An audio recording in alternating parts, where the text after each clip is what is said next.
Hello and welcome to a new video. Today we're going to take a look at some sand-in battles here with Trapinch in the Great League. Trapinch also got the move Scorching Sands. And actually a fun fact about Trapinch, the Trapinch itself is actually having higher CP than the evolution of itself, which is kind of funny. Like the mid-stage evolution has lower CP because Trapinch has a very high attack stat.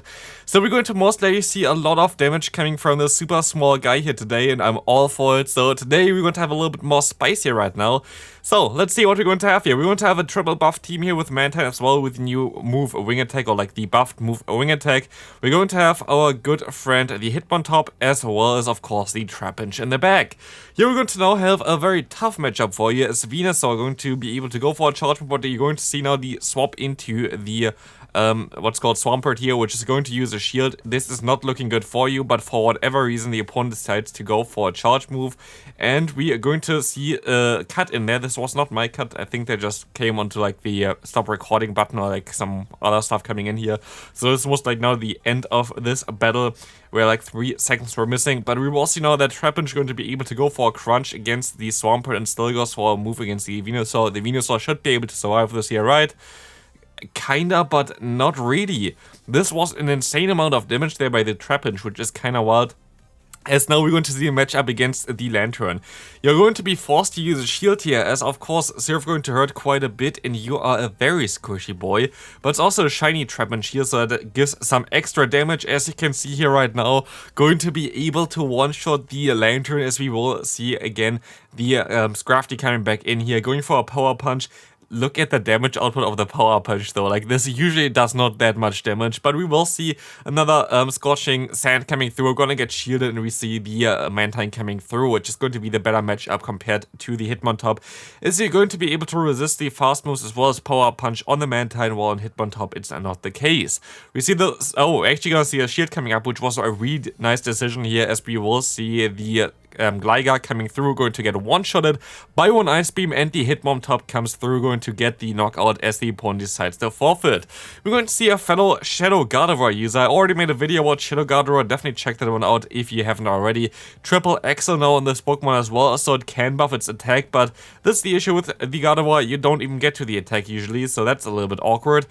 Again, we're going to see the opponent's Galarian Stunfisk, which gonna get nerfed now, or it is nerfed, and we will also going to now have the Mantine going down from that rock slide easily enough. I don't know why they even threw that earlier, I don't know why they shielded up also the move from you, but we're gonna now see the Swampert coming in, which will have to take the Scorching Sand, doing a ton of damage, and Hitmontop can farm them down before they can even get to a charge move.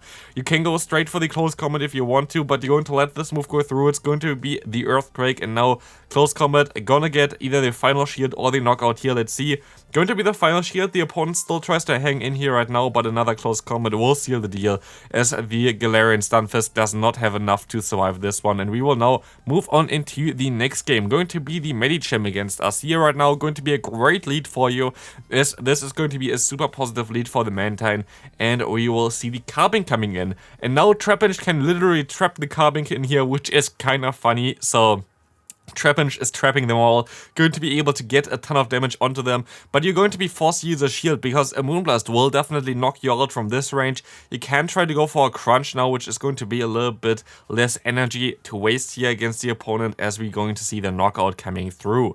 In comes most likely again the opponent's Medicham, I would say, as he can still get to a Scorching Sands, which will do a ton of damage against the opponent, but they're going to use a shield, and we're gonna see finally the attack drop here right now. Let's see what they're going to have in the back. They're gonna go for the attack drop Psychic most likely, which you will be able to take fairly easily, and we're going to have a very bad Pokemon for you in the back.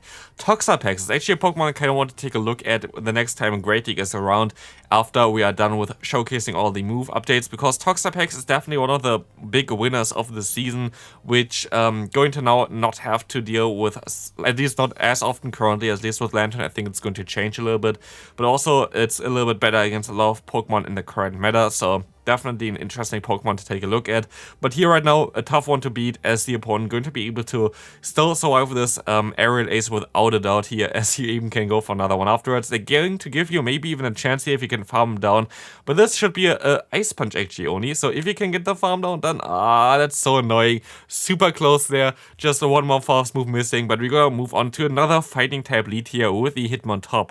They might still run the Stone Edge, so could be a little bit awkward here. We don't know if people already swapped the movesets here, and you're going to use a shield just because of that. And it's going to be triple Axel, so the opponent definitely used TM to get rid of the Stone Edge. As we see, the aerial is going to get the final shield by the opponent. You can actually let this move go through now, knowing that they don't run the Stone Edge. It's no reason to shield here, and you're going to be able to win this matchup with a shield advantage, which is amazing for Trapinch in the back. As we're going to see the immediate... Oh, we're actually going to see that you're staying in here. I would have most likely swapped out into my Hitmontop immediately here at this point. But you can go ahead and go into your Hitmontop now, which will be able to take a move for sure. This is just going to be the breaking swipe. This was not enough for an Earthquake. So you will get to the close combat very soon, but not soon enough, as they can still go for another breaking swipe. But now they're out of energy, and we see the Talonflame coming in. You have a shield advantage still here, which means that Trapinch can go ahead and go for one crunch.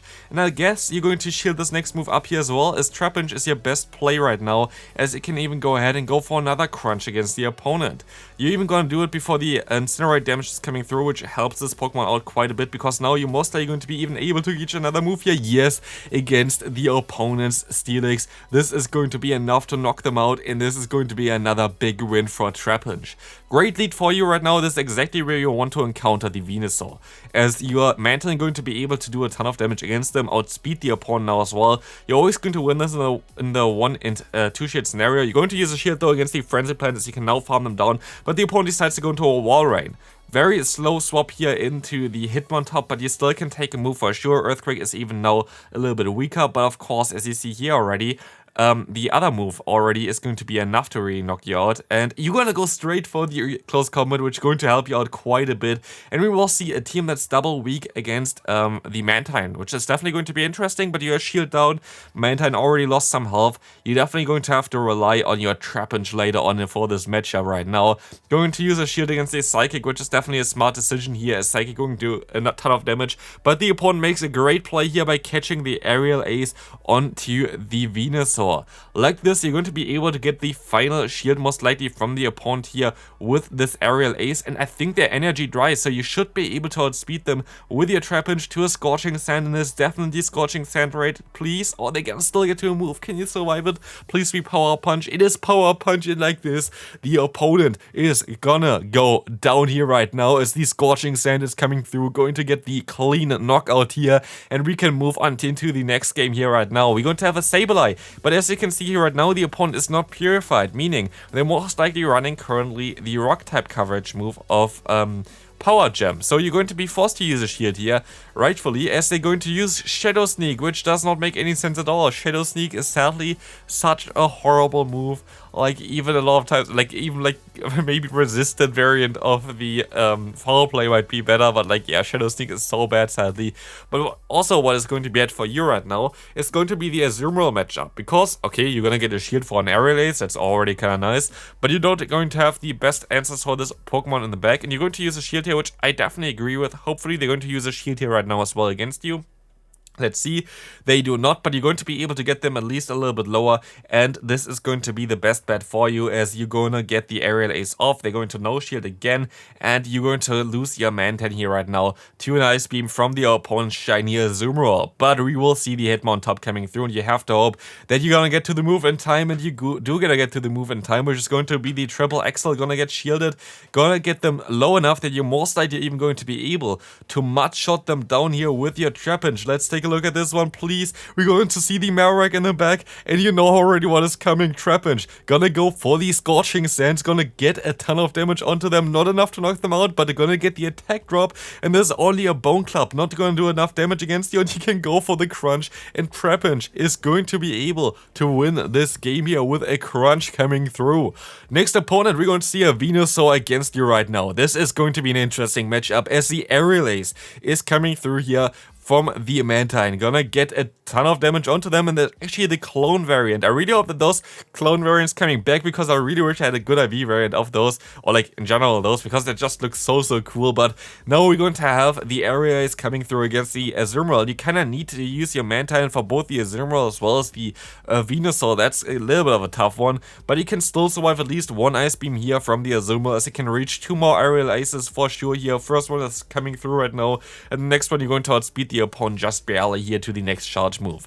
This is going to get them low and gonna get them into the red health. So at this point of time, the best bet for you is to let this move go through, swap into your Hitmontop eventually, but you can actually still even reach another move here. Mantine OP, and yeah, Mantine going to be able to even secure the knockout here, which is amazing. In comes the Greedent, a Pokemon that definitely does not want to face up against a Hitmontop. You will be able to just go for the triple XL. You should go straight for the triple XL here, to be fair, as it's going to get you the boost, as well as you're going to be able to most likely get the shields from the opponent, because it's the only way for them to win this game. They're going to use their shield, just go straight triple XL also the next time as soon as they can. Just helps out quite a bit with the counter damage, but we will see most likely a no shield coming through here, because of course you want to win this matchup here with your good friend the Trapinch in the back, showing off some spice, and the opponent has nowhere to go. The crunch is going to knock them out, and this is going to be a good game here. Next opponent, great lead for you. You're going to have a Charizard, and they're going to run Dragon Breath. This is not really the usual moveset here. It's going to be just the Dragon Claw coming through as well. Not going to do too much, as we see the Vigoroth swapping in here, as you're going to be able to retaliate here with the Hitmontop. Hitmontop with triple XL, going to have a great matchup here, as you're going to use a shield most likely, farm them down, have 2 moves stored, and going to do some havoc against the opponent's backline. Let's see what's coming in right now. Most likely the Charizard again, as the triple XL is coming through here. Yes, triple XL immediately against the Charizard of the opponent. They're going to use a shield for sure. Never mind, they do not. And like this, they're definitely in aerial ace range, and you have 2 aerial aces stored right now, which is going to be amazing for you, as this is going to get bullshits from the opponent. Let's take a look at this one. It does, and like this, you might actually want to let your Mantine go down, but we're going to see the Lantern in the back, and you know already what time it is. It is Trapinch time. We're going to see the shield coming up against the Surf. You can overfarm by quite a bit, but you're going to go straight for the Scorching Sand. I would have overfarmed by a little bit, as you know that the opponent has Spark, and Spark takes a little bit now more energy to get to a move, but you still outspeed the opponent, and this is going to be it. This is going to be a good game here, as Trapinch again going to be able to clean up the backline.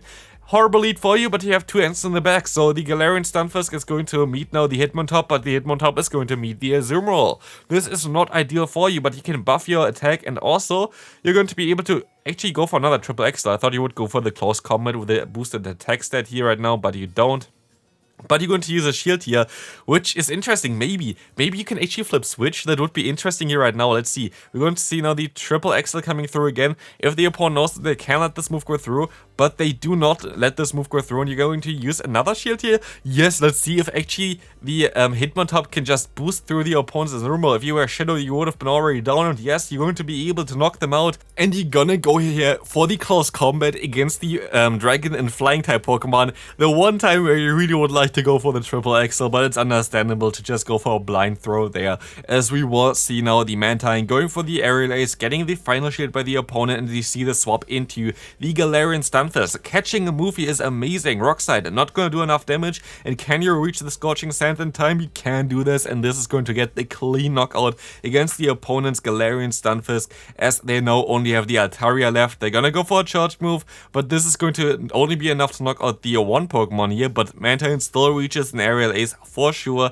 and this is going to be it for this one as well. Moving on into the next game, we're going to have the Medicham in the lead. This is going to be an amazing one for the Mantine here, as he can just go straight for the aerial ace and win this in any shield scenario for sure, as you will be able to take those ice punches like they are nothing, as well as Psychic is not going to do too much damage either, but like this, you're going to put them into range where you can just go for another aerial ace here right now. You could have even went for one more extra fast move and knock them out. So energy management, sometimes you can do definitely a little bit better, but otherwise here we're going to now see the opponent's Venusaur. Do they know about triple XL nowadays?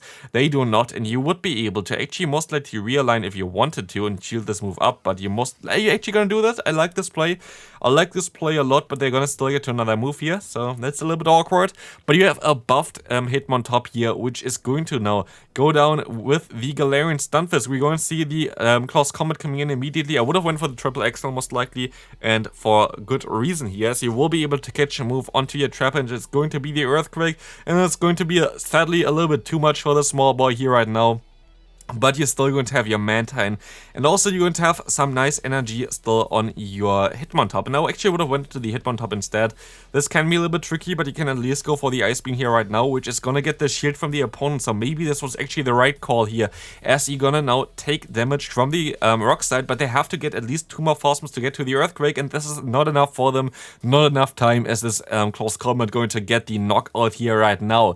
If you enjoyed the video so far, feel free to leave a like, as we see a Pokemon that we should not see anymore, but Noctowl, I guess, is back here right now. Definitely a decent matchup for the Mantine, as Ice Beam is going to be super effective, and I think it's going to put them into range for an Aerial Ace afterwards. Let's see, definitely range for Aerial Ace at this point of time, so definitely gonna go for that one here. Might still not knock them out, might barely not be enough. Let's see, it is enough, and we will see the next Pokemon coming in, going to be the Jellicent. You have to align your Pokemon correctly here, because since the move update, basically, the Hitmontop is getting completely hard-walled from Jellicent. There is nothing that you can throw against them. Like, literally, it's double resisted, close combat, double resisted counter, and also single resisted. Yeah, what's called the single resisted triple axle. So, here we're going to have now the matchup for the Trapinch, which has to shield up in Bubble Beam, which is really not ideal. But the opponent going to stay in, which is kind of nice for you, as you can now go for the Crunch Spam here, which is going to get the knockout. This is amazing for you, as the opponent is going to run the Nidoqueen in the back. You're gonna go for the Scorching Sands. You can only get to 1 charge move anyway, and this is going to get no attack drop. That's kind of unfortunate, but you can at least go ahead and go into the Hitmontop. You might be forced to actually catch your move here. Let's see. We're going to see the Poison Fang coming through. We're going to see the catch here perfectly executed, but you're actually going to use a shield still, trying to go for the Aerial Ace here. You have to hope that this is going to get the shield from the opponent, otherwise you're going to be screwed. But you're gonna get the shield, and like this, triple axle, surely going to be enough to knock out the opponent, and that's going to be it for today's video. Click on the videos that you see on the screen right now if you haven't seen them already, and I'll see you then. Bye bye.